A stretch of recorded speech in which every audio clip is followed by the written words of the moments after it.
Pensez vraiment qu'il va venir? Ce fameux Godot qu'on attend tous mais qui vient jamais. Vous l'avez déjà vu?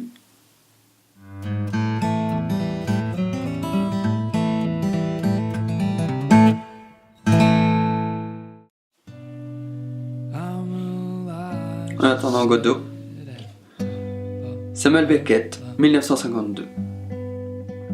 Pièce majeure du théâtre de l'absurde, pièce en 2 actes. Estragon, individu sans le sou, assis au milieu d'une scène vide, avec pour seul décor un arbre dépourvu de feuilles.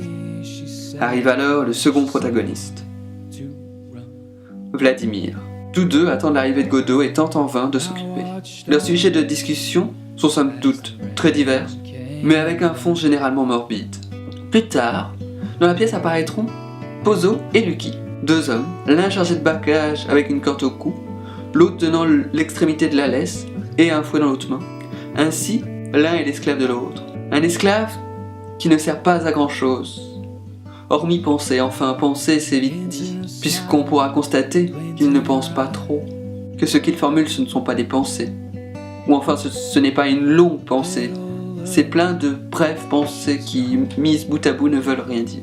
Suite à ce moment de distraction, la journée se termine et Godot n'est toujours pas venu, et ainsi va commencer le second acte. Second acte qui représente alors la deuxième journée d'Estragon et Vladimir. Deuxième journée qui va commencer comme la première, mais qui va pas tout à fait se dérouler exactement comme la première journée. Mais je ne vous en dis pas plus, je n'ai pas envie de vous spoiler le peu de petites péripéties qu'il peut y avoir dans la pièce. Malgré la position de Beckett à affirmer que c'est une pièce issue du répertoire de l'absurde, et ainsi n'entraînant aucune interprétation possible, on peut cependant retirer certains thèmes intéressants et des problématiques importantes de la pièce. Les thèmes abordés dans cette pièce ne sont autres que la condition humaine, la religion, et la situation de personnes en marge de la société, en marge d'une société grise, terne, fade et sans intérêt. Qui sommes-nous sur Terre? Que cherchons-nous à longueur de journée? Ces thèmes sont alors d'une grande profondeur et d'une grande importance. De plus, les dialogues à la fois dénués de sens et empreints de vérité créent une atmosphère à la fois risible et tragique dans cette pièce. Notamment la tirade de Lucky, que je trouve belle, avec de beaux mots, mais qui au fond ne veut pas dire grand-chose. Ce sont plein de petites successions de phrases, plein de petits éléments de pensée, mais mis bout à bout, qui ne forment pas une pensée. Ça ne forme rien, ça ne forme pas un tout, ça forme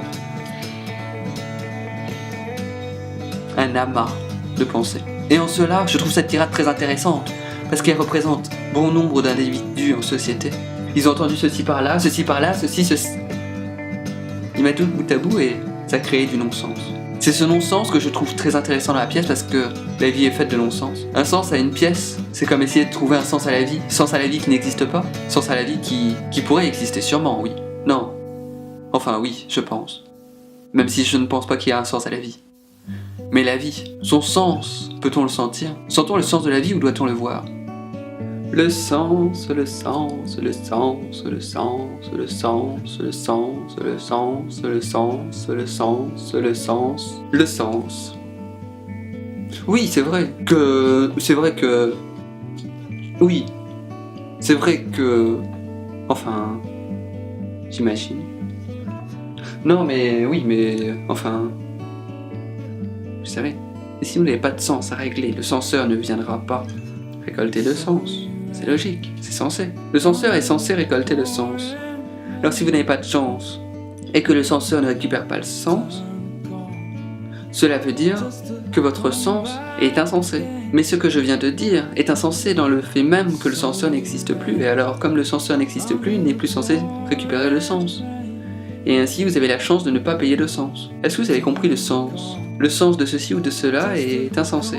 Si insensé que le sens lui-même n'a plus de sens. Un sens insensé n'est plus un sens. Le sens était censé être sensé. Mais si le sens qui était censé être sensé n'est plus sensé, ça n'a plus de sens. Enfin bon, moi je dis ça, mais je ne suis pas censé dire ce qu'est le sens ou ce qui n'est pas le sens. C'est pas très sensé. Si bien que cet exercice était censé montrer que l'absurdité est quelque chose qui n'a pas de sens, qui est insensé. Cet exercice auquel je viens de me livrer était censé montrer ce que peut être de l'absurdité, étant donné que l'absurdité est normalement l'absence de sens, c'est-à-dire ce qui est insensé. Et ainsi, je voulais illustrer mon propos qui était sur une œuvre majeure du théâtre de l'absurde. Enfin, comme je l'ai souligné dans l'une de mes vidéos précédentes sur l'île des esclaves, j'aime beaucoup l'absence quasi totale de décor dans cette pièce, créant plus de profondeur au dialogue qui, en apparence, n'ont aucun sens, aucun intérêt, rien. Mais est-ce que Vladimir et Estragon sont quelque chose? Est-ce qu'ils vivent? Représentent-ils la société? Représentent-ils vous, eux? Rien que eux deux. Sont-ils le symbole de qui vous et moi, nous sommes? Il nous faut un but dans la vie pour avancer. Eux, leur but, c'est de voir Godot, c'est de parler à Godot. Alors ils vont l'attendre, encore et encore. Ils se rendront compte que Godot ne viendra jamais, ou alors ils mourront, comme nous tous. S'il fallait que je fasse une conclusion à cette vidéo, je pourrais dire que En attendant Godot de Beckett est l'une de mes pièces favorites. Mais je vous conseille également d'aller lire Fin de partie de Samuel Beckett, qui pourra confirmer votre point de vue sur ce style de l'absurde, sur cette réflexion de la condition humaine, du sens de la vie, de l'utilité de vivre, enfin, voilà. Si vous aimez cette vidéo, vous pouvez mettre des pouces en l'air. Ou alors vous pouvez vous abonner. Et ben moi je vous dis au revoir.